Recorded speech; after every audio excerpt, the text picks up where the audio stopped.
Bonjour et bienvenue sur Prenons un café, le podcast qui parle de parentalité, mais surtout d'humanité, sans tabou ni complexe. Je suis Élise Bulté et chaque mardi, je te propose des conversations avec des humains et des humaines concernés de près ou de loin par la parentalité. Nous échangeons sur des sujets importants de société, souvent éloignés des contes de fées, mais toujours criants d'actualité. Aujourd'hui, j'ai la joie de recevoir Blandine Lehoux, humoriste de métier et maman de 2 enfants en bas âge. Avec Blandine, pas de chichi. Nous sommes tout de suite entrés dans le vif du sujet de la parentalité, dans l'intime, dans le vrai, sans tabou ni complexe, parce qu'il n'y a que comme ça qu'elle l'envisage, aussi bien sur scène que dans la vraie vie. Sa vie de femme, puis de mère, Blandine la met en scène dans La vie de ta mère, son spectacle aussi hilarant que criant de vérité, actuellement en tournée dans toute la France. Tu l'as peut-être noté, je n'emploie pas mes mots au hasard. Blandine et moi avons beaucoup de choses en commun. Enfance, couple, relations avec nos mères respectives et bien d'autres sujets sont au programme de cette conversation que j'ai particulièrement aimé mener. Tu pensais être seule à galérer ? Mets tes écouteurs et prenons un café. Bonjour Blandine. Bonjour Élise. Bienvenue sur Prenons un café. Merci. Je suis très contente d'être avec toi. Écoute, moi aussi. Est-ce que tu peux te présenter pour les auditeurs et auditrices qui ne te connaissent pas, s'il te plaît ? Ouais, bien sûr. Alors moi, c'est Blandine Lehoux. Je suis humoriste. J'ai 34 ans, 2 enfants en bas âge de 3 ans et demi et 1 an et demi. Un mari depuis quelques années maintenant. En couple depuis presque 10 ans. Et un chien de 7 ans. Ah ouais, il y a le combo, quoi. Ah ouais, donc le jardin et l'espace garé devant. Écoute, ça viendra peut-être, je te le souhaite si c'est ce que tu souhaites. C'est ce que je souhaite. Cool. Il y a une question traditionnelle sur Prenons un café, donc Ouais. je vais te la poser. Est-ce que tu as toujours désiré être mère ? Non, pas toujours. Très honnêtement, pas toujours. En fait, je faisais un peu confiance à la vie. Je savais que je me suis toujours laissée porter. C'est-à-dire que dans ma vie, genre, je me rappelle, à vers 21 ans, une fois, j'avais dit à ma grand-mère, tu sais, moi, je crois que j'aurais pas d'enfants, j'ai pas envie d'avoir des enfants et tout.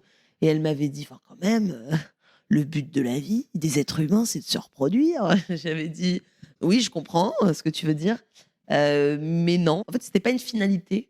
Mais quand j'ai rencontré mon mari, je me suis en tout cas dit, c'est sûr que évidemment, si j'ai des enfants, c'est avec cette personne, quoi. Mais c'est-à-dire que quand une femme, c'est pas pour faire genre, hein, mais quand une femme, elle me dit, j'ai pas envie d'enfant, genre, ça changera jamais, j'ai envie de me faire ligaturer les trompes, c'est-à-dire que ça me choque pas une seconde, vraiment, parce que je peux comprendre, enfin, je peux même si je comprenais pas en vrai, je à me taire, mais je comprends ce désir de ne pas avoir d'enfant, je comprends bien. Bah, surtout quand, en plus, même si tu en as envie au fond, mais avec la société dans laquelle on vit, le monde dans lequel on vit, ça peut faire peur. Ouais, carrément. Et puis, maintenant que t'en as aussi, tu peux comprendre. Maintenant que j'en ai, je me dis, putain, en fait, est-ce que ce serait pas... Genre, j'avais eu une bonne idée à l'époque.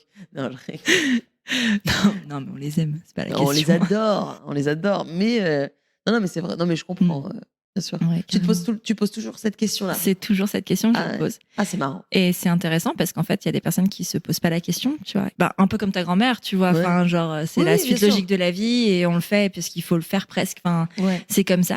Et il y en a d'autres qui ont ce feu, mais genre depuis tout petit, depuis enfant et qui se sont toujours vus drôle, parents, quoi. parce que ma fille, hier, m'a dit, moi, je veux être une maman. Ouais. Bien sûr, ma fille, c'est une petite maman.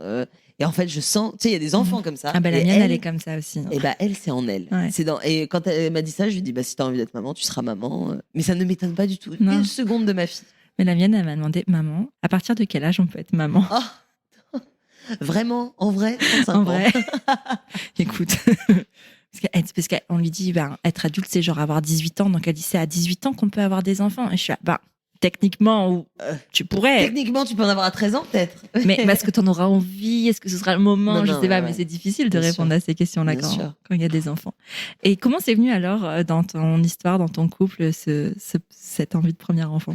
En fait, on s'est jamais vraiment dit let's go, quoi. Tu vois, on s'est jamais dit. Je sais pas comment expliquer. Je crois que ça faisait longtemps qu'on s'aimait et qu'on était mariés. Et on s'est dit. On s'est jamais dit avec Mathieu, on fait un enfant. Mais on a laissé faire la vie. Et la vie était un peu plus longue que pour d'autres. Et donc du coup, quand on a su que j'étais enceinte, on était très, très heureux. Mais en fait, c'est marrant parce qu'on s'est jamais dit, on fait un enfant. C'est marrant, hein. Mais on savait, lui et moi, qu'on était en train d'essayer de faire des enfants. Hein. Mais on s'est jamais dit, let's go. Au bout de 2 ans et demi, je suis tombée enceinte. Et du coup, quand j'ai annoncé ça à mon mari, comme on s'était... Pareil, on s'est jamais dit, dis donc, c'est long. Ah ouais. On s'est jamais dit ça parce que, comme, je sais pas pourquoi... parce qu'en fait, on n'avait pas acté le truc de... On est en train d'essayer... Je sais pas si les gens font ça, mais en tout cas, moi, on s'était jamais dit ça. Moi, j'ai fait ça. T'as fait comme moi ? Non, j'ai fait viens, on fait un enfant. Mais tu sais, quand t'as une histoire de contraception à arrêter, c'est un peu une décision que tu fais ensemble. Ouais, donc c'est ça, bien sûr. Moi, je n'avais pas... voilà.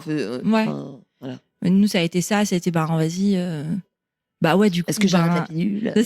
Alors, moi, j'ai une histoire. Mon stérilet s'est fait la malle. Donc, la question, c'était, qu'est-ce qu'on fait ? Est-ce qu'on en remet un ou pas ? Bah non. Et en fait, à la seconde où, tu vois, moi, genre, attendre 2 ans et demi et ne pas me poser la question ou quoi, mais moi, le premier mois, je me disais, mais je suis enceinte, j'ai tous les symptômes. Alors que non, clairement, j'étais juste en SPM. Je pense que ça dépend vraiment de tellement de facteurs, en fait. Tu faisais quoi ? C'était quoi ton métier, ta vie à ce moment-là, toi ? Ah j'étais comédienne déjà, je faisais du théâtre, mais ma vie, elle tournait vachement autour de mon mari, de mon chien et moi. En fait, j'ai toujours fait graviter ma vie à la maison au centre de ma vie tout court. Ça a toujours été comme ça. En fait, ma vie de stand-upeuse gravite autour de ma vie de famille. C'est vraiment, vraiment sincère. C'est-à-dire que, tu vois, là, par exemple, je te disais aujourd'hui... comme je suis en tournée actuellement et que je vois pas beaucoup mes enfants, ce matin, du coup, j'étais en sortie scolaire. Je suis au bout de ma vie, je suis fatiguée. Mais je suis en pleine tournée. Je t'ai dit, si je peux rentrer vite, c'est cool parce qu'en fait, comme ça, je vais chercher mes enfants à l'école parce que je les vois pas beaucoup en ce moment. Donc, j'essaie de vivre des moments de qualité. C'est pas facile. C'est ce que j'allais dire, ça doit pas être très simple parce que, dans l'imaginaire que j'en ai pour avoir vu un petit peu, la vie du spectacle, c'est au moment où les gens sont en famille ou s'amusent en fait. C'est des horaires particuliers. Ouais. Comment les week-ends. Ouais, c'est ça. Comment t'arrives à l'articuler tout ça ? C'est pas le truc le plus simple. En fait, quand ça se passe à Paris, ça va. En vrai, oui, je suis avec par exemple, mes enfants le samedi toute la journée. Et le soir, quand je vais jouer mon spectacle, c'est vrai que la journée, c'est hard. C'est-à-dire que je me dis, oh là là, tu sais, quand ils sont chiants, tu vas pas leur donner trop d'énergie parce que t'as encore l'énergie à donner après. Exactement. Mais en vrai, ça se gère.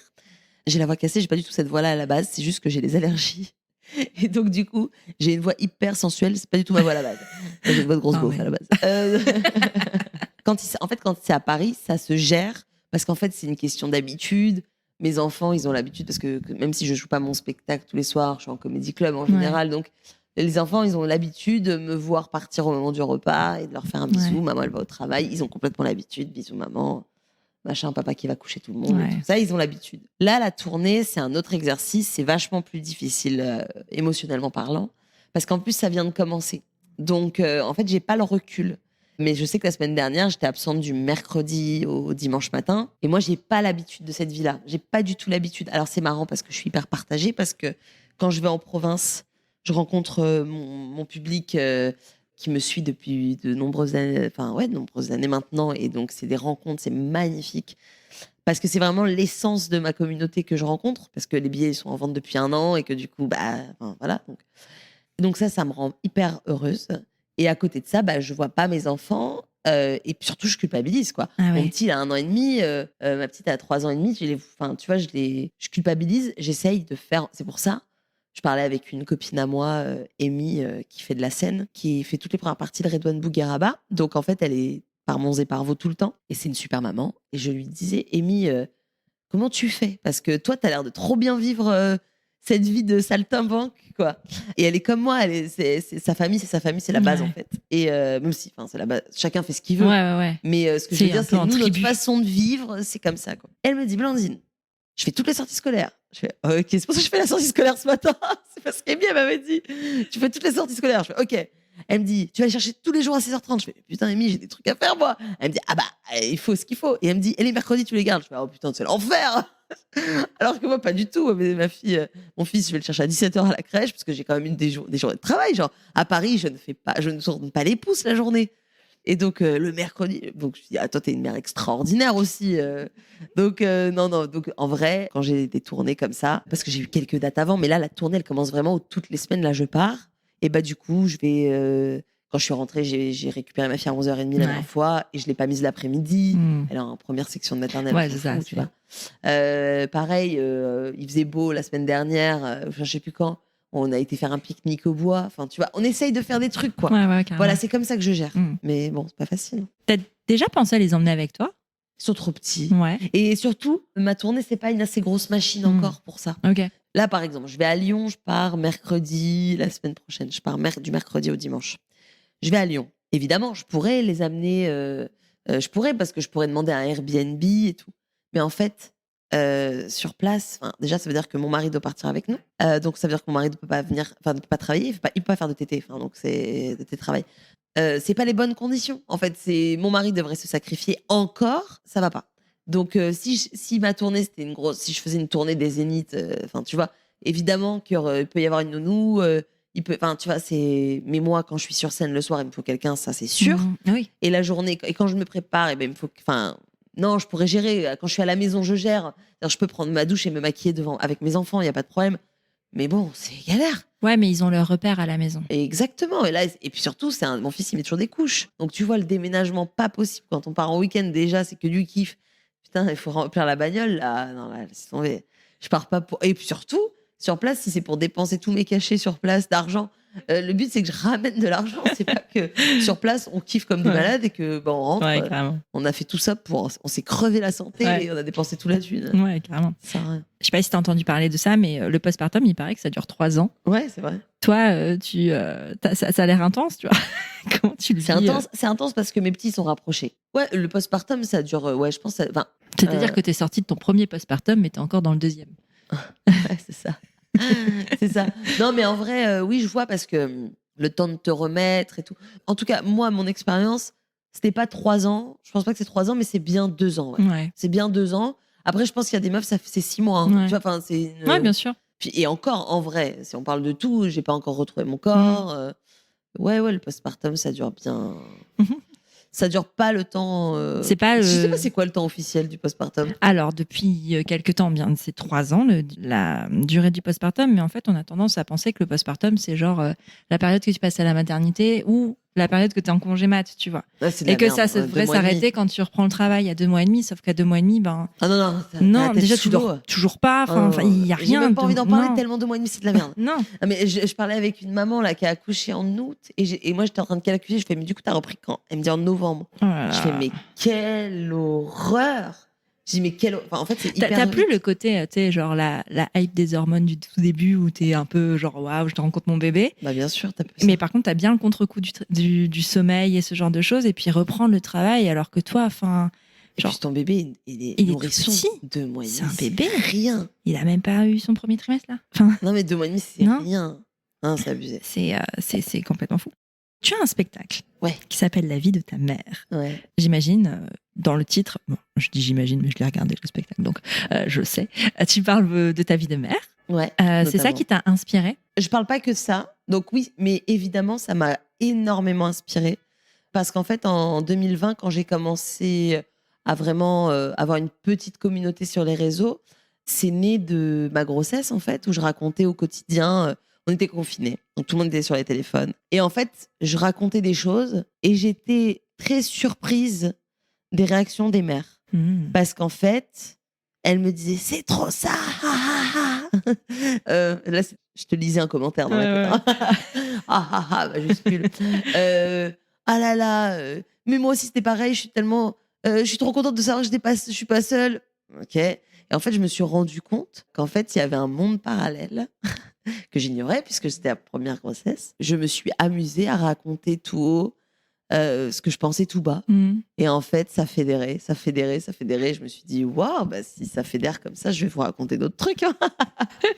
Et donc, du coup, ça m'a évidemment inspirée. Là, moi, peu importe ce que je vivrai dans ma vie, si je continue ma vie d'artiste, peut-être que je serai amenée à vivre des très, très grandes choses et tout. Mais l'aventure de ma vie, ça sera ma maternité pour toujours. La grossesse, en fait, tu sais, avant d'être maman, des fois, tu sais, quand t'as pas d'enfant, et que tu vois des femmes parler de leur grossesse avec nostalgie, 10 ans après, elles voient leur grand bébé qui a 10 ans, elles disent oh là là, t'étais dans mon ventre. Toi, tu regardes ça un peu avec mépris, quoi. T'es là, tu te dis, waouh, par contre, faut évoluer, tu vois. Tu te dis, waouh, la pauvre meuf, elle a que ça dans sa vie. Et puis un jour, toi, t'es enceinte. Et puis t'accouches, quoi. Bah, en fait, c'est peut-être même celles qui disent que c'est pas un truc de ouf qui sont anormales. Parce que, enfin, et c'est un truc de ouf dans tous les sens. C'est-à-dire dans le corps qui se transforme, dans les nausées qui duraient absolument 24 heures. Enfin, tu vois, dans absolument tout, c'était l'inconnu, quoi. Et et j'ai eu la chance, j'ai vécu 2 grossesses heureuses, pas de diabète gesta, pas d'alitement, pas de. Bon, j'ai pris 30 kilos. Bah voilà, ça c'est mon petit truc à moi. Ah, trop bien, j'adore. Mais sinon, tu vois, merci mon Dieu, j'ai rien de grave, quoi. Et donc, du coup, mes grossesses, c'était du bonheur en barre, quoi. Ouais. En plus, j'étais confinée pendant ma première grossesse. C'est-à-dire, j'avais pas un enfant, moi, quand on était confinée. Moi, j'étais avec mon mari et mon chien, grosse, en train de faire des gâteaux et tous les manger parce qu'on mari mangeait rien, ce bâtard. Mes grossesses et ma maternité, c'est l'aventure de ma vie. Il y avait un truc qui m'impressionnait quand j'étais enceinte et au tout début de ma maternité. Parce que moi, ma fille a 7 ans, si tu veux. Donc, j'ai l'impression d'être dans un autre... ouais, t'es dans un autre gap, bien sûr. Un autre monde. Ouais. Et moi, ce qui m'impressionnait, pas forcément du bon sens du terme, mais je comprenais pas qu'on me dise qu'on avait oublié ce que c'était d'avoir un bébé, ou ce que c'était d'accoucher, ou ce que c'était d'être enceinte. Je comprenais pas parce que je trouvais ça tellement... c'est normal que tu comprennes pas. Genre, mais enfin, comment tu peux oublier ça? Comment tu peux oublier ça? Les coups dans le ventre, comment tu peux oublier ça? Bien sûr, ouais, comment tu peux oublier ça? Et en même temps, aujourd'hui... Bah oui. Bah en fait, je comprends comment tu peux oublier, parce qu'il se passe tellement de choses après. Bah, il se passe tellement de choses, et puis je pense aussi... la tête essaye d'oublier aussi des trucs. Par exemple, moi, les nausées, c'était un enfer. Mais aujourd'hui, avec du recul, je me dis, oh, ça va, c'était pas un truc. Alors qu'en fait, c'était horrible. Ouais. Tu vois, c'est pas les nausées qui m'empêchent de retomber enceinte, quoi. Tu vois, c'est pas ça. Tu vois, enfin, et je pense que c'est pour ça que, par exemple, les parents qui dorment pas, à moins d'un gros choc, tu sais, où l'enfant vraiment ne dort pas, vraiment zéro pendant les 3-4 premières années. Et souvent, eux, ils veulent pas d'enfants, d'autres enfants, et ils en ont pas. Hein. Les gens, habituellement, qui ont eu des enfants qui dormaient pas, ils en ont quand même refait derrière. Ou... Parce qu'en fait, tu oublies. Tu oublies ou tu dis que ça peut pas être pire? Ouais, tu dis que ça va pas être pire, ou tu dis bah, peut-être que comme j'ai pas eu de chance là, peut-être que j'aurai de la chance. Ou... Et ben moi, tu vois, à l'inverse, j'ai un enfant parce que je me dis j'ai eu trop de chance en fait. C'est sûr, je vais le payer. Bah moi, ma première, c'était ça. Ouais. Ma première, elle était douce, elle dormait. Et mon fils, c'est un petit fou, il dort pas. Donc ouais. Mais j'adore, mais c'est génial. Mais justement, moi, je suis très curieuse, et puis je sais que mes auditeurs et auditrices aussi, de savoir à quel moment tu dis... Enfin, pour toi, c'était clair que t'aurais plusieurs enfants? Non, c'était pas clair. J'ai toujours, comme avec tout ce que je fais dans la vie, toujours laissé faire les choses. Laisser faire la vie, laisser faire les choses. Rien n'est jamais arrêté ou gravé dans le marbre. Si mon mari était plus à se dire qu'on en aurait qu'un. Ah ouais? Ouais, parce qu'en fait, il aimait trop ma fille. Ah. Et en fait, dans sa tête, c'était impossible. Pour lui, c'était une trahison envers Ellie, envers notre fille. Trahison envers elle. Jamais je pourrais aimer un autre enfant plus qu'Ellie. Voilà, enfin, et puis on a déjà Josie, c'est notre chien. Je dirais pas, mais vraiment important dans notre vie. On a déjà Josie. On a un enfant. En gros, qu'est-ce que tu veux de plus, tu vois? Et en fait, il s'est rendu compte que son fils, en fait, il l'aimait autant qu'Ellie. Il l'aime trop même, genre. L'amour, ça se divise pas en fait. Non, ça se multiplie. Ouais, c'est vraiment. Après, j'ai entendu là un truc qui m'a un peu étonnée d'une nana qui disait. On me disait l'amour, ça se multiplie, l'amour, ça se multiplie. Mais en fait, moi, quand j'ai eu mon deuxième, j'aimais que mon aîné. Et en fait, elle racontait ça et j'étais vraiment, j'ai même pas pu aller au bout. Tellement j'avais mal au cœur. Ouais. Parce qu'en plus, elle disait ça à visage découvert. Et je me suis dit, mais meuf, tu te rends pas compte que ça reste sur Internet, ces trucs-là? Et qu'en fait, ton fils, peut-être dans 15 ans, il va tomber sur ça. Et c'est horrible. Ouais. Et donc, après, je pense que la maternité, c'est pas la même pour tout le monde. C'est pas facile. Non, puis en fonction de ce que tu as vécu, de ton passé, ton enfance, il y a plein de facteurs qui font... Mais je pense que vraiment, l'amour, ça se multiplie. Ouais. Mais par exemple, je dirais à Mathieu, aujourd'hui, on fait un troisième, il va me sortir les mêmes arguments. Ah ouais? Il va me dire, mais non, mais j'aime trop nos 2 enfants, j'aime trop notre vie comme ça, à 4 et demi avec Josie. Il dit à 5 en général, lui, mais j'aime trop notre vie comme ça, tu vois. Et en fait, on n'en aura pas d'autres, mais il en aurait un autre qui dirait, ah ben en fait, j'ai autant. Ouais. Enfin, tu vois, c'est... Ouais, carrément. Mais en même temps, c'est difficile de projeter un amour sur quelqu'un que tu connais pas, qui n'existe pas, Ouais, tu bien vois. sûr. De se dire, oui, c'est sûr, je vais l'aimer autant. En fait, t'en sais rien. Comme tu savais pas ce que ça allait te faire quand t'allais avoir ton premier enfant, de cet amour-là, tu le connais pas avant. Bah non, tu connais pas du Même tout si cet t'es en amour-là. couple et que tu t'aimes très très Non, fort, non, c'est celui-là, pas il le même n'existe amour. pas. Cet amour-là, il n'existe pas. Oui, c'est vrai. Et d'ailleurs, quand tu te le prends en pleine face, c'est vertigineux. Ça fait presque peur. Ouais. Mais moi, je me rappelle, j'ai pas reçu une vague. Ah, moi non plus. Oui, voilà. C'est qu'en fait, tout de suite, c'était ma petite chose qu'il fallait que je protège. C'était ça plutôt ma façon de l'aimer. C'était un tout petit bébé. Et en fait, c'est comme s'il fallait que j'atterrisse un peu. Et en fait, je me suis pas vue l'aimer. Ma fille, c'est. Ouais. C'est venu en allant. C'est comme quand tu rencontres quelqu'un, tu dois apprendre à te connaître. Puis tu deviens une personne aussi quand tu deviens maman. Ouais. Donc, il faut que tu apprennes, toi, à te connaître, à le connaître, cet enfant. Et puis, ouais, bien sûr. Puis à vous apprivoiser. Les interactions sont pas. Mais bon, mais en fait, je l'aimais. Hein. Ah oui. Je dis pas, non, mais bien sûr. C'est juste que tu sais, cette vague qui te submerge, parfois certaines racontent ça. Moi, je l'ai pas ressenti comme ça. Mais je l'ai pas ressenti comme ça, peut-être parce qu'aussi j'ai commencé à l'aimer dans mon ventre. Tu vois. Ouais. Ça a été progressif. Donc, ouais.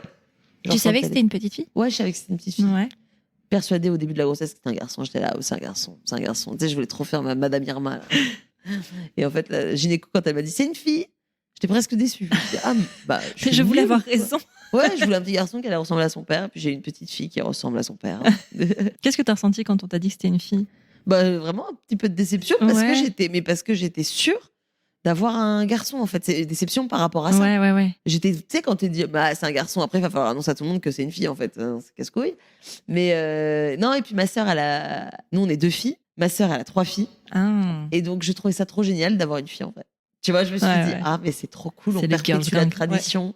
Ma mère, elle est mariée avec un homme depuis des années. Cet homme est veuf à la base, donc du coup, sa fille a eu 2 filles. Ouais. Et donc, elle les appelle ma mère mamie. Oui. Donc, en fait, ça faisait vraiment un gang de filles parce qu'il y a les 2 petites de Johanna, il y a les 3 filles de ma sœur, il y a ma fille, et je me disais, un gang de girls, quoi. Girls. Et puis après, quand j'ai appris que j'avais mon fils, que j'attendais mon fils, et ben là, j'étais aussi trop fière parce que je me suis dit, ça va être le petit garçon. Ouais, et puis ça va être le petit chouchou. Ouais. Enfin, genre, toutes ces filles qui vont. Toutes ces filles autour de lui, il adore. Et puis il adore les nanas, du coup, il est trop mignon. Ah, c'est chouette. Ah oui. Et justement, est-ce que tu avais. le fait d'avoir un de chaque, une fille et un garçon, c'était un truc important pour toi? Ou si tu avais une fille. Rien à faire, bien sûr. Si j'avais eu 2 filles, j'aurais adoré ça. Aurait continué le girls gang. Ouais, carrément. Comme absolument, je pense, 100% des mères. Tant que mes enfants sont en bonne santé, j'en ai rien à faire. Ouais, mais il y a des gens à qui ça fait peur, tu vois, d'avoir un garçon parce que tu sais pas, tu vois. Genre, tu sais pas comment ça marche. Bah oui, mais aussi dans ces cas-là, si tu t'arrêtes à des trucs comme ça, tu te dis ouais, mais j'ai peur d'avoir une fille parce que la société dans laquelle on vit. Oui. Non, mais c'est un vrai sujet. Et puis maintenant, des fois, j'ai peur. Et maintenant, j'ai peur pour mon fils parce que des fois, je vois dans la société dans laquelle on vit. Ouais. Non, mais c'est clair. En fait, on pourrait tous trouver toutes les raisons possibles et imaginables d'avoir peur. Exactement. Donc non, moi vraiment, ce qui m'obsède, c'est qu'ils aient confiance en eux. Ça, c'est vraiment un truc qui m'obsède. Et la santé. Je veux qu'ils aient confiance en eux et qu'ils soient en pleine santé toute leur vie. D'abord, la confiance. D'abord, la santé. Et ensuite, qu'ils aient confiance en eux parce que la confiance, ça change, ça aide. Ça aide vachement dans la vie. Ouais, carrément. Je voudrais rebondir sur ce que tu as dit tout à l'heure quand tu disais que tu as commencé à parler de ta grossesse sur tes réseaux sociaux pendant le Covid et tout ça. Et qu'il y avait des femmes qui te disaient ah ouais, trop. Moi, c'est exactement ce que je vis. C'est quand même assez fou. Moi, ça marque parce que je le reçois aussi qu'on parle tellement peu. Les gens parlent très peu entre eux. Par contre, quand des personnes prennent la parole sur les sujets un peu maternité, elles se reconnaissent, elles se sentent plus seules. Toi qui fais des spectacles, justement, dans ton auditorat, j'imagine qu'il y a quand même beaucoup de femmes, beaucoup de jeunes mamans ou de personnes en couple qui se retrouvent en toi parce que toi, tu leur dis des choses que leurs amis, leur famille ne dit pas finalement. Ouais. Est-ce que tu ressens justement ce côté-là? T'as l'impression de leur d'illuminer un petit peu le chemin en disant un peu comme un moi aussi, tu vois? Ouais, je pense parce que des fois, moi, j'ai eu des témoignages qui m'ont vraiment bouleversée. Il y en a un qui m'a marqué de fou. Alors, j'en ai eu plein des comme ça, mais celui-là, il m'a marqué parce qu'il était empreint de sincérité. Vraiment, genre... En fait, j'ai joué mon spectacle et je sors. Et dans mon spectacle, je défonce pas mal mon mec, tu vois. Et donc, elle m'attend à la soirée. Elles m'attendent. Ces 2 nanas, elles m'attendent. Et cette nana qui m'attend, dans les 2, elle me dit ça s'est arrangé avec ton mec? Et je lui dis tu sais, c'est de l'humour. On a vécu en réalité, parce que je parle beaucoup de l'arrivée du 2e, en fait, ça a été très difficile dans notre couple. Tout ce que je dis est vrai, c'est-à-dire que ça a été très, très, très dur, mais c'est de l'humour, c'est-à-dire que j'étire des choses. Et surtout, maintenant, mon fils, parce qu'il a eu des reflux en gros, donc du coup, c'est ça qui a été très difficile à gérer. Et le fait qu'il dorme toujours pas, mais bon, ça, c'est un détail dans sa vie, puisque le mec, je pense qu'il pense qu'il faut pas dormir la nuit. Je pense que c'est son délire. Mais on a décidé que c'était normal pour nous. Voilà, c'est notre nouvelle vie et c'est OK. Je dis, bien sûr, ça s'est arrangé. Bien sûr, ça s'est arrangé. C'est juste que. Et elle me dit, j'ai l'impression que c'est Dieu qui m'envoie à ton spectacle. Parce que dans la voiture avec ma meilleure amie, juste avant, je lui ai dit que j'allais annoncer à mon mari que j'allais divorcer. Et en fait, on a eu un deuxième et le bébé a 6 mois. C'est une catastrophe. Je le déteste. Enfin, elle me dit, je le reconnais pas. Il fait des différences entre nos enfants. Et blablabla, et blablabla. Elle a verbalisé le fait qu'elle allait divorcer, quoi, tu vois, avec sa meilleure amie. Et je lui dis, et en fait, je lui dis, ton bébé, il dort? Et elle me dit, non, machin. Je fais, mes meufs. Je lui dis, ton bébé, il a 6 mois. Genre, ne prends aucune décision tant que tu dors pas. Ton bébé, il a 6 mois. Ton mari, c'est pas des animaux comme nous. Enfin, tu sais, c'est pas. Nous, notre bébé, il naît, on l'aime, c'est comme ça, on est des mamans. Un mec, c'est normal que des fois, ça monte un peu, ça soit un peu plus lent pour monter au cerveau. Bah, il préfère ton aîné, mais parce que souvent, les hommes, ils aiment bien l'interaction. Ils aiment bien, en vrai, moi, mon mari me dit, ah, en fait, j'adore cet âge-là. Mes enfants, là, ils ont 3 ans et demi, 1 an et demi, c'est normal, là, il se passe des choses, tu vois. Et moi, je lui disais, c'est marrant, moi, j'adore quand ils sont bébés. Parce qu'en fait, ils sont accros à moi, j'adore, tu vois, c'est des petits animaux. Et donc, je lui dis, mes meufs, ne prends aucune décision maintenant. Et après, elle m'a envoyé un message et elle m'a dit que ça s'arrangeait avec son mec. Voilà, parce qu'évidemment, elle a laissé le temps passer et tout. Donc, ouais, je pense que ça aide. Et en plus, je pense que le fait que ce soit des gens extérieurs, vraiment extérieurs à toi, où tu as l'impression qu'ils ont vécu la même chose, et bien, quelque part, ça va plus te parler. Tu vois, si par exemple, demain, tu as une sœur qui te dit, elle te dit, non, mais moi aussi, j'ai fait ça, j'ai eu ça, ça finit par s'arranger et tout. Toi, tu vas te dire, je sais pas, inconsciemment, tu vas te dire, bah ouais, mais c'est normal, on est les mêmes. Oui, bah ça m'aide pas en fait, parce que alors que si c'est quelqu'un d'extérieur qui est pas censé entre guillemets vivre la même chose que toi, tu te dis, ah mais cette personne elle a vécu la même chose que moi et ça s'est arrangé, ça veut dire que peut-être moi aussi ça va s'arranger. Et puis il y a aussi ce truc, tu vois, cette nana qui te parle de son mec, tout ça, son mec tu le connais pas.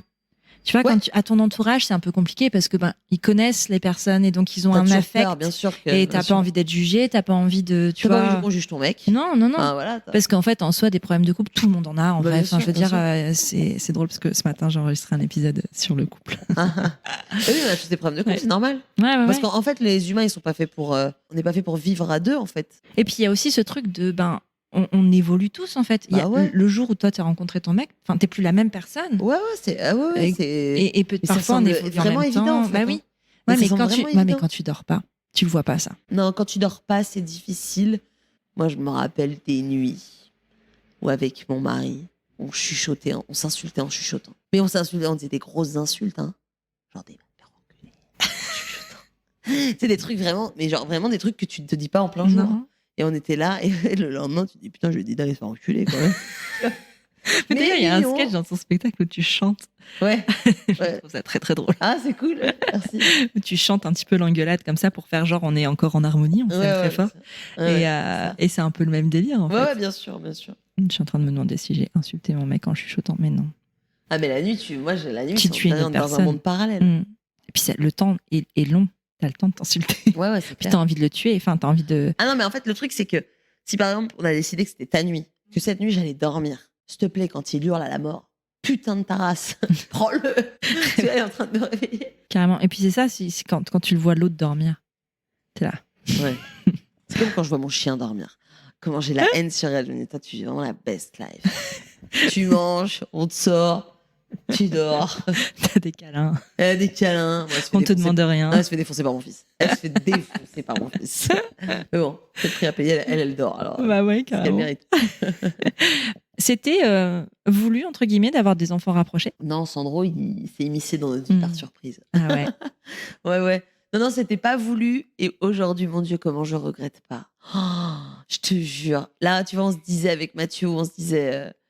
parce que là, les petits enfants qui sont à la classe d'Élie, donc elle est en première section, donc ils ont 3 ans et demi, 4 ans. Ouais. Et en fait, là, les mamans, elles commencent à accoucher de leur bébé, quoi, de leur deuxième bébé, finalement. Et donc, et nous, en fait, notre bébé, il est là depuis 2 ans, quoi, notre deuxième bébé. Et en fait, c'est génial, c'est trop bien. Mais nous, on a trop de la chance parce que je me dis, c'est comme des jumeaux. Tu vois, ils sont collés tout le temps. Mon fils, quand il se réveille à 3 heures du matin, ma fille s'appelle Ellie et lui, il l'appelle Lily. Donc, il se réveille. Il est 3 heures du mat, je viens au-dessus de son lit et il me dit Lily. Et je lui dis, parce qu'il parle toujours, il parle hyper bizarrement. Et il me dit Lily. Et je dis non, Lily là, elle dort en fait. Tout le monde dort. Il n'y a que toi qui es réveillée. Et en fait, ils sont tout le temps. Voilà, quand Ellie, on va chercher Sandro, elle est comme une folle. Quand Sandro, il va chercher Ellie, il est comme un fou. Enfin, c'est le soir. Enfin, c'est vraiment magnifique. Et rapprocher, j'ai une copine qui a des jumelles et elle me disait, alors c'est marrant, c'est fatigant, mais en fait, c'est facile. Ouais. Parce qu'en fait, elle me dit, quand tu as des jumeaux, tu ne joues pas avec tes jumeaux. Ils sont ensemble tout le temps. Et je dis, ah ouais, c'est vrai que moi, ça, je connais pas parce que moi, j'ai toujours été en tailleur à côté d'un tapis d'éveil. Ouais. J'ai toujours passé ma vie à jouer avec mes enfants. Même encore, c'est chiant d'ailleurs. Mauvaise habitude que je leur ai donnée. Non, mais ça vient après. Ok. Expérience, vraiment. Après, ils jouent tout seuls. Ouais. Ah, ok. L'indépendance, ça vient après. Mais en tout cas, et là, des fois, il y a des moments où ils se jouent ensemble, mais pas longtemps parce qu'ils sont petits. Ils sont encore petits, ouais. Mais ils ont des moments, voilà, où pendant 10 minutes, ils vont jouer ensemble. Et après, ils vont revenir me voir. Ah, tu nous lis un livre. Ah, ok. Je souhaite à tous les gens de faire des enfants rapprochés. Ouais. Je te jure, c'est génial. C'est génial. En fait, il y a aussi ce côté, et là, c'est parce que j'ai vu des copines qui ont cette configuration de première section maternelle, tu fais un deuxième enfant. En fait, l'enfant a eu vraiment le temps, le premier, de s'habituer à cette vie d'enfant unique. Ouais. Et à un moment, en fait, il arrive. Enfin, tu vois, ce que c'est un enfant de 3 ans et demi, il verbalise vachement, il y a plus de réflexion aussi qu'à 1 an et demi, 2 ans. Bien sûr. Et donc, du coup, ils se rendent bien compte de ce que ça veut dire d'avoir un frère ou une sœur, de partager ce temps, partager tes parents. Et la crise, elle est beaucoup plus forte. Bien sûr. Alors qu'un enfant qui est tout petit, qui accueille un petit frère ou une petite sœur, en fait, c'est très vite sa norme et il se rend pas compte. Ah, mais Ellie, elle se souvient pas du tout de sa vie d'avant. Mais pas du tout. Quand je lui ai présenté son frère, bon, bah voilà. Après, on a géré, on a vraiment, quand on a eu Sandro, ça a été compliqué parce que justement, notre mission principale, c'était vraiment que Ellie n'ait pas. Donc, tous les jours, bon, nous, on fait des bébés en été tout le temps. Donc, on était en juin, il faisait chaud. Tous les jours, on se consacrait, Mathieu et moi. Ça pouvait être juste, je vais aller au restaurant avec elle. Alors, en plus, j'allaitais, mais je me disais, il faut trop que je le fasse, tu vois. Ouais. J'allais au restaurant avec elle le midi. Ensuite, le lendemain, papa, il allait à la cueillette avec elle. Ensuite, le surlendemain, on allait voir les canards. Enfin, tu vois, il y avait vraiment, mais juste un petit moment. Ouais. Et ça a vraiment aidé à la transition. Parce que Ellie, à ce moment-là, ça aurait pu être difficile pour elle. Et elle a accepté son frère, mais comme une petite maman. Ouais. Mais surtout qu'en plus, tu disais, c'était un bébé RGO, deuxième. Ouais. Donc, ça demande quand même beaucoup de temps, beaucoup d'énergie, beaucoup de cris, des pleurs. C'était horrible. Et ça peut être déstabilisant aussi pour elle. Alors, par contre, ça a été déstabilisant. Ouais. Ah oui, ça a été une tempête dans sa vie. Parce que nous, on a que des routines de vie. Enfin, pas dans notre vie. Si, malgré tout. Bah, si, on est un couple. Donc, la routine s'est installée, évidemment. Mais pour les enfants, leur vie, elle est carrée. Ouais. On se brosse les dents entre ça et ça. On va se coucher après avoir fait ça. C'est tout. C'est carré, mais parce que eux, c'est des repères. C'est hyper agréable pour eux. Moi, je me rappelle quand j'étais petite, quand j'avais des repères, j'adorais. Ouais. Et donc, les petits, ils ont des repères de ouf. Et Ellie, évidemment, tout ça a été mis en branle, ça se dit, ouais. Oui. Ouais, bon, bref. Ouais. Et donc, du coup, c'était difficile. Et puis, en plus, on déménageait et on n'avait pas encore l'appart. Et donc, du coup, on était chez ma mère. C'est-à-dire que 2 semaines chez ma mère, j'ai accouché et je suis restée 1 mois encore. Donc, c'était la tornade. Donc, dans le couple, c'était une horreur. Ah ouais, le fait d'être. Pas chez moi pour accueillir mon deuxième enfant, c'était horrible. Non, mais disons-le, ne faites pas ça. Mais j'avais pas si vous n'avez pas le choix. Voilà, j'avais pas le choix. Ouais. Donc, qu'est-ce qui est compliqué dans le fait d'accueillir un enfant pas chez toi? En fait, déjà la baraque de ma mère, ma mère, c'est une femme accueillante, mais sa maison n'est pas du tout accueillante. C'est le bordel partout. C'est propre, mais c'est le bordel. C'est-à-dire qu'en fait, nos chambres, à ma sœur et moi, sont des pièces de stockage avec des cartons. J'appelle ça des grands Tupperware, mais tu sais, les caisses de trucs où t'enquêtes. J'ai l'impression que tu décris la maison de même. Ouais, voilà, c'est ça. Et en fait, quand elle a su qu'on venait, elle a fait les lits, ça sentait trop bon. Chez ma mère, c'est super propre, mais elle est bordélique. Enfin, bordélique. Oui. Enfin, en fait, elle ne sait pas séparer des choses. Ouais. Donc, en fait, elle accumule. Et donc, elle se retrouve avec des vêtements d'enfant de 9 ans parce qu'on lui a donné. Et pour Ellie, dans 9 ans, mais oui, mais elle met du 3 ans, laisse-la tranquille. On s'en fout. Et en fait, du coup, j'avais pas un seul tiroir pour mettre mes affaires. Donc, j'ai vécu pendant 1 mois et demi dedans avec des valises. C'était horrible. Non, mais c'était un souvenir horrible. Ouais. Horrible. Tu peux pas faire tes repères. Non. J'allais chez mon fils, il y avait mon beau-père. C'était horrible. T'as pas l'intimité. J'avais pas l'intimité. Et puis, c'est des gens qui n'ont plus d'enfants en bas âge à la maison. Et en vrai, ça change beaucoup de choses. Non, mais c'était horrible. Non, mais c'était horrible. Genre, Ça, alors, encore une fois, tout va bien, mes enfants, ils sont en pleine santé, donc c'est ça l'essentiel. Mais je suis triste d'avoir accueilli mon enfant dans des conditions comme ça. Parce qu'en fait, j'aurais aimé vivre dans un cocon comme je vivais quand j'ai eu ma fille. Et là, on était dans un cocon et c'était trop bien. Ouais, vous étiez tous les trois, avec le chien. Ouais. Et c'était trop bien. Ouais. Et là, c'était horrible. Ouais, puis t'es pas chez toi, quoi. J'étais pas chez moi. Non. C'était horrible. Tu disais ça a un impact sur ton couple. Parce que toi, c'est ta mère. Mais du coup, ton mec, c'est pas sa mère, tu vois. T'as encore un seuil de tolérance, toi, qui veut être plus élevé. Non, j'ai aucun seuil de tolérance. Non, ok. Non, j'ai vraiment, avec ma mère... Non, mon mari est plus tolérant avec ma mère que moi, je suis tolérante avec ma mère. Ah ouais. Je suis intolérante avec elle. Non, mais parce qu'en fait, on est très similaires, mais on se ressemble pas du tout, en fait. C'est marrant. C'est-à-dire qu'en fait, moi, je suis extrêmement exigeante avec les gens. Enfin, je suis très exigeante avec moi-même. Mais on pourrait croire que non, sur des trucs qui me sont importants à moi. Tu vois, c'est des trucs bêtes, tu vois. Mais en fait, c'est pas grave si mes enfants, leur repas est pas prêt tous les soirs, voilà. Alors que ma mère, c'est important. Mais par contre, je suis hyper exigeante sur des trucs.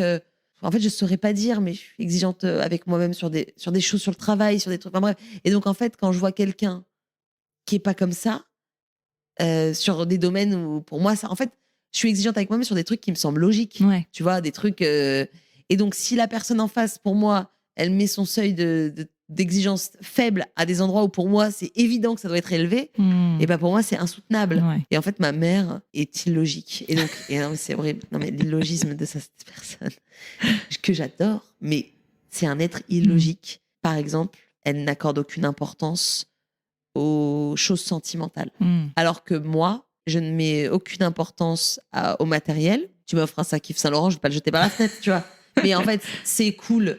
Si tu m'offres un sac Yves Saint Laurent, c'est cool.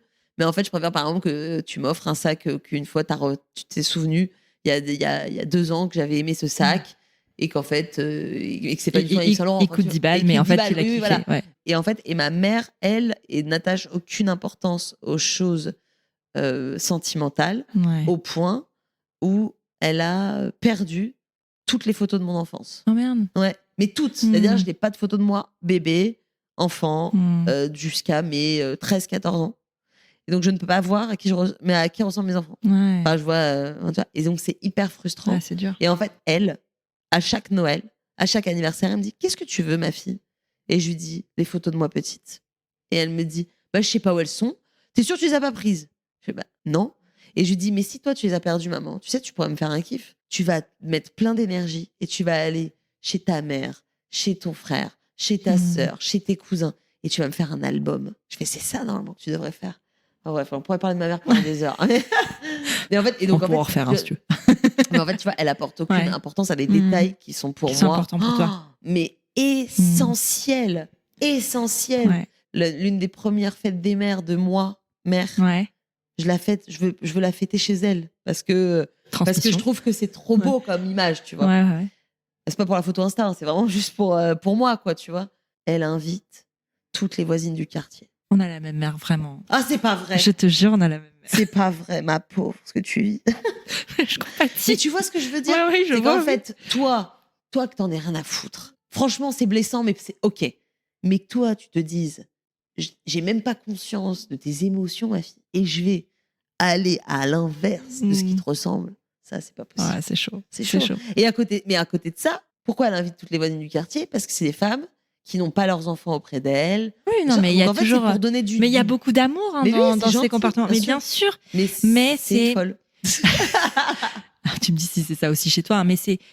En fait, c'est donner beaucoup d'amour dans l'extérieur et pas assez dans l'interne. C'est exactement ça. Et c'est se préoccuper de tout ce qu'il y a autour, mais pas de l'essentiel. T'as tout dit, c'est exactement ça. Et moi, j'ai grandi comme ça aussi. Hein. Ah ouais, mais en fait, car ma mère, elle se pose en sauveuse. Ouais. Oui, c'est ça. Et c'est exactement ça. Elle, quelle signe, ta mère? Poisson. Ah, moi aussi, putain, merde, l'enfer, je suis poisson. Mais ma fille, elle est poisson aussi. Née quand? 15 mars. Et ta mère? 19 mars. Ah, moi, ma mère, le 6. Ma mère, le 6. Moi, le 6. Ma mère est cancer. En fait, elle a toujours voulu défendre la veuve et l'orphelin. Ouais. En oubliant que peut-être la veuve et l'orphelin étaient chez elle aussi, tu vois. Et donc, du coup, j'ai toujours vu, moi, quand je marche dans la rue, là où je vis, parce qu'on a toujours été là-bas, comment elle va ta mère? À chaque fois que je croise quelqu'un, elle va bien. Oh, quelle femme extraordinaire. Tu sais que c'est pour ça que moi, je suis partie de là où j'ai grandi. C'est vrai? T'en avais marre d'entendre ça? En fait, d'être la fille d'eux. Ah ouais, moi, je suis la fille d'eux. Ah, moi, je suis la fille d'eux. À mort. Sans être une star méga machin, c'est pas ça, Non, mais mais t'es la fille de Oui, bien sûr. quelqu'un. Non, mais ma mère, elle est mère Ouais. adjoint. Non, mais elle a un statut, quoi, tu Ouais. vois. Elle croit et donc, du coup, je comprends. Je comprends. Et d'ailleurs, moi, en fait, j'étais partie de la ville où je suis actuellement et j'y suis revenue. Et en fait, ça faisait partie du kiff de ma vie. C'était que personne ne me connaisse. Ouais. Non, mais ma passion, de Ouais. pouvoir être qui tu veux, Ouais. de pouvoir dire ce que tu veux et qu'on te ramène pas sur oh, mais ta mère elle m'a dit ça ou ton père m'a Voilà. dit ça. Ma Et moi mère mes aussi, parents est-ce étaient que- commerçants, donc tu vois c'est Bah, c'est ça. Est-ce que ta mère fait... Alors, je sais pas si c'est pareil. Ma mère fait croire qu'elle garde mes enfants. Non, je crois pas qu'elle fait ça. Mais est-ce qu'elle garde tes enfants? Elle garde ta fille? Très peu. Voilà. Bah, moi, c'est une grande force qu'elle a. Ouais. C'est que des fois, je la vois mytho. C'est-à-dire, je sais pas, en fait, c'est pas elle dit je garde les enfants. C'est qu'en fait, elle a un comportement comme si elle gardait mes enfants tous les Ouais. week-ends. Tu vois. Et moi, des fois, je suis avec elle, je croise des gens, elle parle, et je la regarde et je me dis, mais là, tu sais que je sais que tu mens ou... Est-ce que tu as conscience là que je te vois mentir là, maman? Et elle continue sa petite vie et tout. La dernière fois, elle dit à ma fille, le week-end dernier, elle dit à ma fille, il faudrait quand même que tu viennes dormir ici. Hein.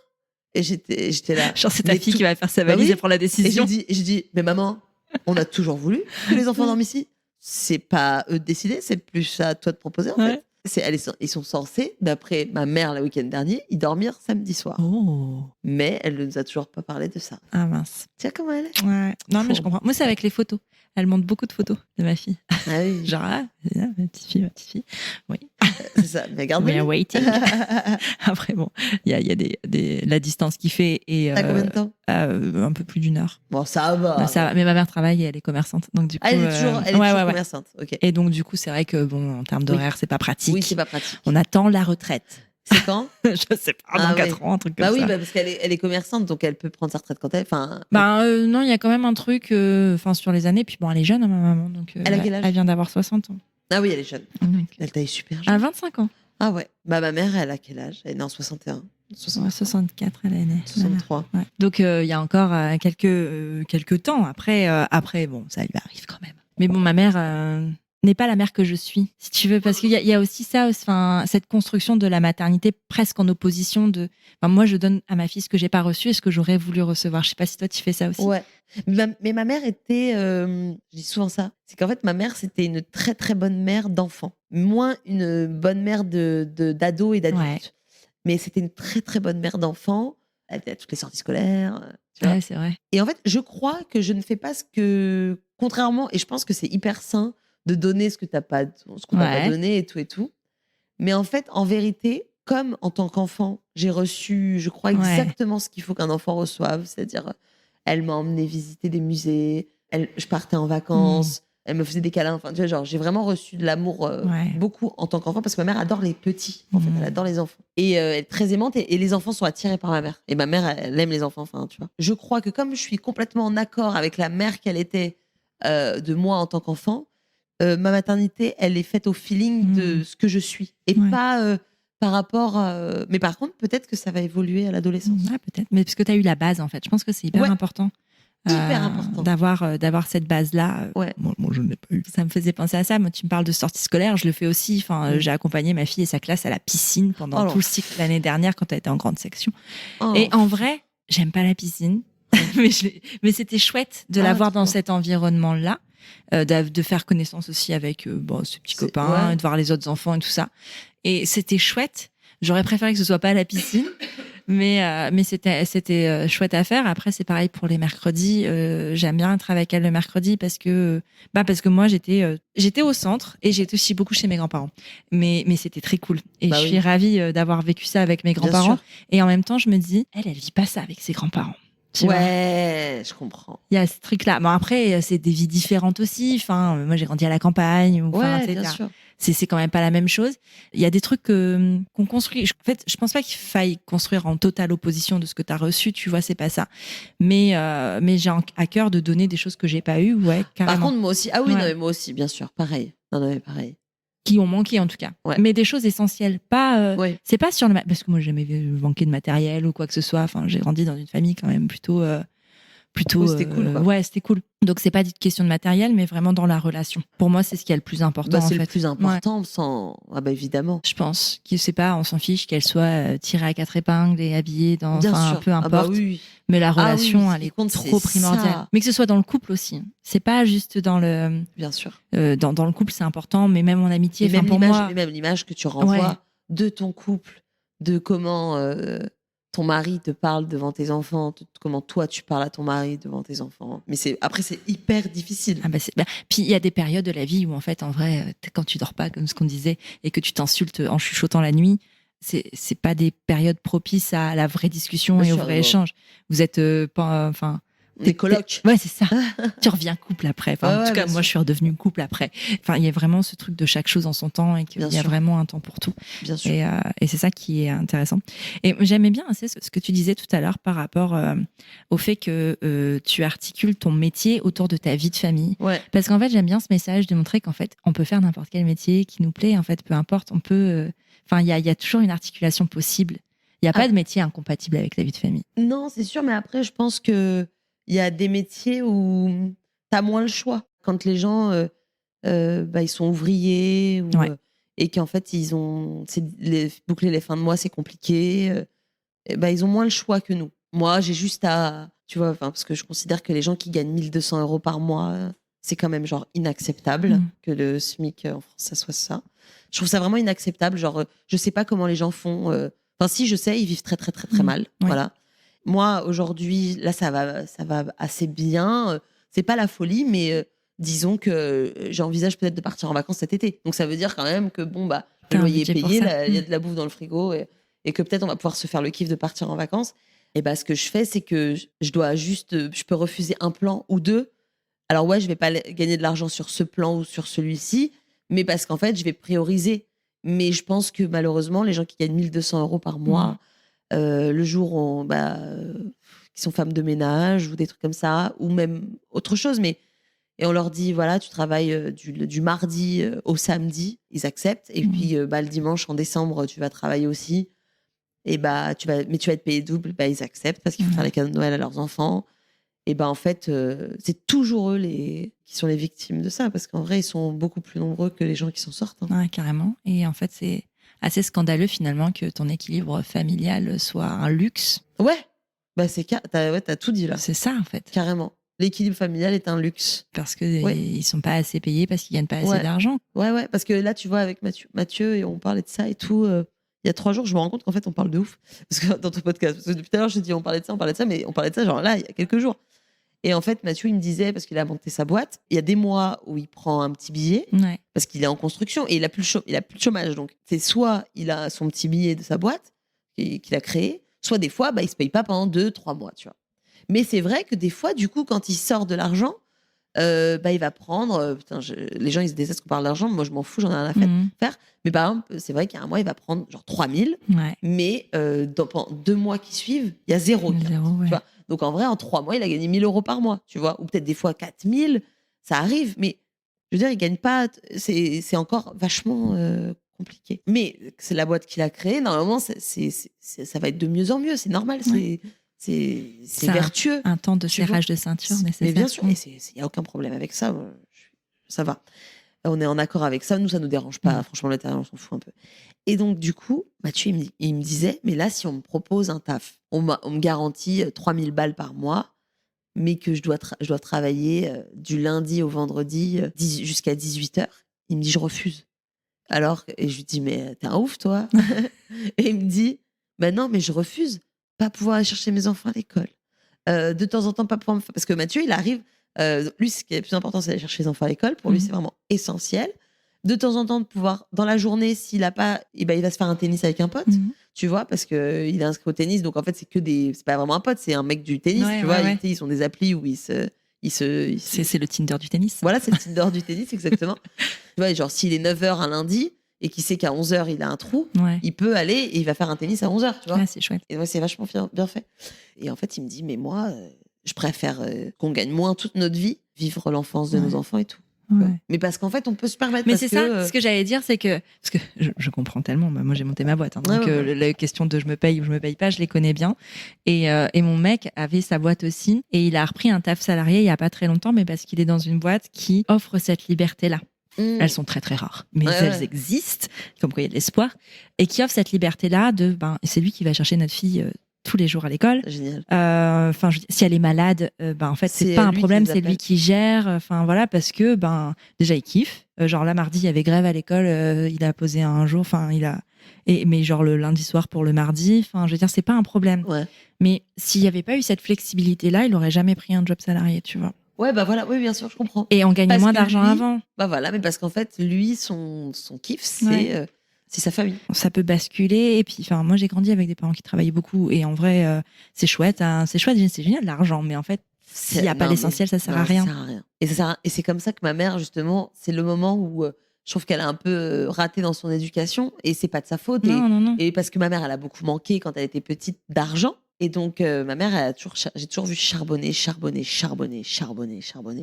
Ça, c'était très bien. Elle avait un métier difficile et tout, pour un salaire de merde. Et en fait, elle a tellement travaillé et elle a tellement été maline qu'en fait, elle a investi au bon moment dans des bons trucs. Et en fait, ça fait que c'est pour ça qu'aujourd'hui, elle a une vie cool. Ouais. Mais vraiment, mais c'est le charbon. Hein. C'est vraiment, elle a travaillé toute sa vie. Et comme une acharnée. À l'adolescence, quand elle avait bien réussi à faire ses trucs et tout, elle a commencé à m'offrir sa présence. Mais en fait, je lui disais, maman, viens, on va faire les magasins. Elle me dit, moi, j'aime pas les magasins, tiens, 100 €. Tu vois. Et en fait, du coup, j'ai jamais vécu. C'est des trucs bêtes et qui, en vrai, sont pas importants. Enfin, sont pas intéressants. Mais en vrai, c'est important. C'est qu'en fait, elle m'a jamais, par exemple, jamais fait les magasins avec ma mère. Ouais. J'ai jamais. Ma mère, pour te dire, elle aime tellement pas les magasins que quand j'ai essayé mes robes de mariée, elle est même pas venue. Ah oui. Tu vois, genre, elle aime parce que pour elle, genre, c'est faire les magasins, je déteste. Tu vois. Et donc, en fait, on n'a jamais vécu des moments. Tu vois. Mais par contre, à l'adolescence, donc en fait, elle a un peu acheté mon amour parce que je ne pas pousser, tu vois.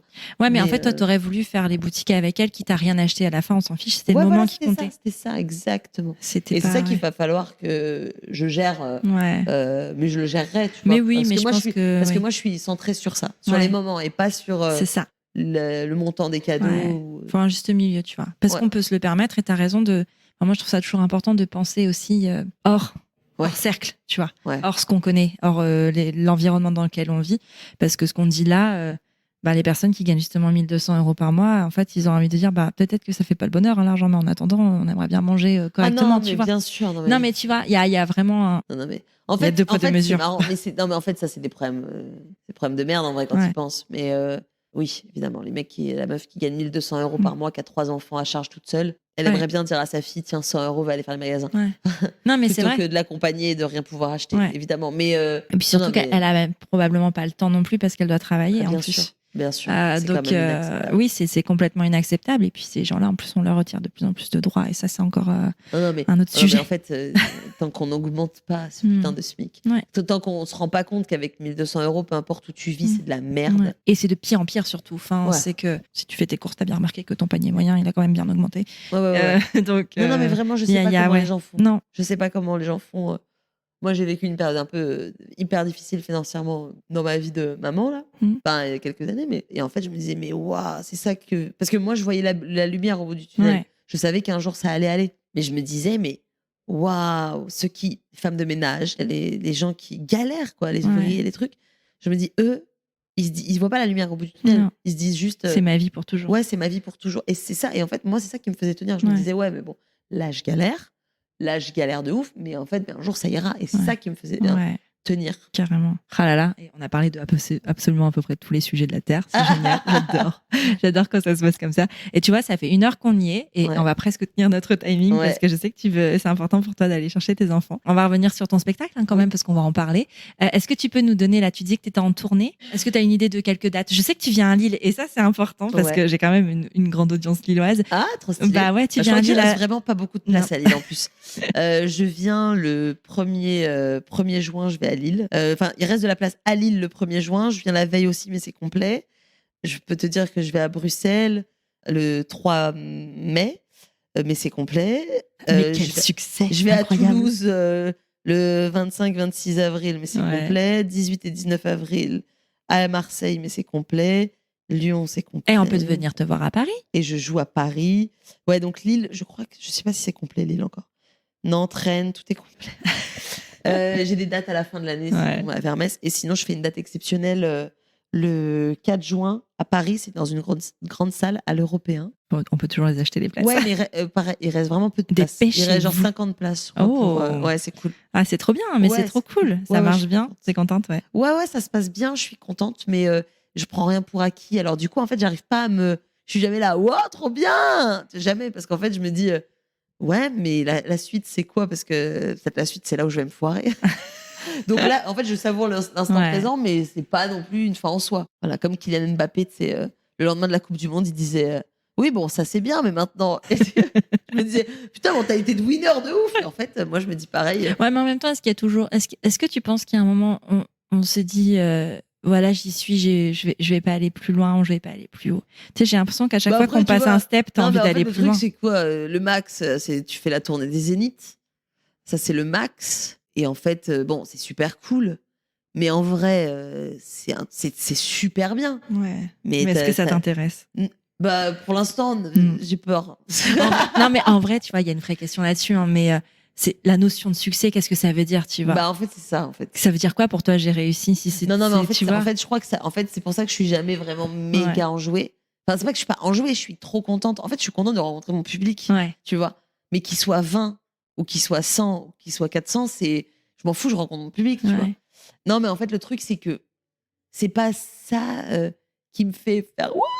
Enfin, c'est pas de me dire t'as fait complet là qui me rend heureuse. Parce qu'en réalité, moi, dans ma tête, je sais pas comment t'expliquer, c'est des rendez-vous. Ouais. C'est les rencontres et les interactions qui sont intéressantes. Mais c'est ça, moi, je suis trop heureuse. Par exemple, demain, je vais à Bordeaux. Je suis trop heureuse de rencontrer mon public bordelais. Ouais. Mais en fait, je vais pas Enfin, je sais pas comment expliquer. Ah, mais moi, c'est pas le remplissage de la salle. Tu vois, c'est vraiment. Je suis juste trop contente de les rencontrer, eux. Ouais. Donc, et je vois exactement ce que tu veux dire. Voilà. Donc, je serai jamais. Je sais pas si je serai hystérique un jour de remplir des salles et tout, machin. Je m'en fous parce que. Et puis surtout, pour moi, remplir des salles, c'est trop bien. Franchement, c'est trop bien parce que tu rencontres ton public et tout. Mais ça y est, t'as sauvé personne, en fait. Ouais. Non, mais tiens, t'as sauvé la vie de personne. Hein. Vraiment, faut se détendre. C'est rien. Enfin, oui, c'est un peu exceptionnel pour le commun des mortels, mais c'est pas non plus. C'est ton taf aussi. Bah ouais, et puis surtout, y a rien. T'as sauvé personne. Hein. Ouais. Donc, c'est que cool. Tu crois. Non, mais c'est trop cool. T'as fait rire des gens. Non, mais en vrai, je te dis, vrai, ça qui est fou, c'est que moi, je suis trop heureuse de rencontrer mon public. Ouais, c'est ça. La rencontre. Je suis trop contente de ça. Demain, je te dis, je suis excitée à l'idée de rencontrer mon public bordelais. Trop bien. Eh ben écoute, on est excités de te voir à Lille. Et puis à Paris aussi, le 4 juin. Ouais. Mais merci beaucoup, c'était trop bien. Merci à toi, Elise. À bientôt. Cool. À bientôt. Voilà, c'est terminé pour ce nouvel épisode de Prenons un café. Cet épisode t'a plu? Parle-en à tes amis et partage-le sur Instagram en me taguant @Elise_Prenons un café. Ça reste le moyen le plus efficace pour faire grandir ce podcast. Après ça, tu peux aussi envoyer un max de love à Prenons un café sur Apple Podcast. C'est hyper simple, tu ouvres ton appli Apple Podcast sur ton iPhone, tu vas sur Prenons un café et tu descends tout en bas. Là, tu mets le nombre d'étoiles que tu souhaites, au choix 5, et tu écris ce que tu veux dans la section Avis. Par exemple, le 27 septembre, Mathilde Dupe écrivait « Tellement magique d'entendre les mots et les réponses aux questions que je me pose sur certains sujets depuis que je suis maman. Ça devrait être pris en charge par la Sécu, tellement ça fait du bien, tellement ça rassure et tellement ça apaise. Merci beaucoup. » C'est moi qui te remercie, Mathilde, pour le temps passé à écrire ce message et les mots choisis, car ils me touchent énormément. Tu es sur Prenons un café, le podcast qui parle des sujets de parentalité, mais surtout d'humanité, sans tabou ni complexe. Je te retrouve la semaine prochaine pour un nouvel épisode. Abonne-toi à Prenons un café sur ton appli de podcast préféré pour ne rien manquer. D'ici là, prends bien soin de toi. Autour d'un café.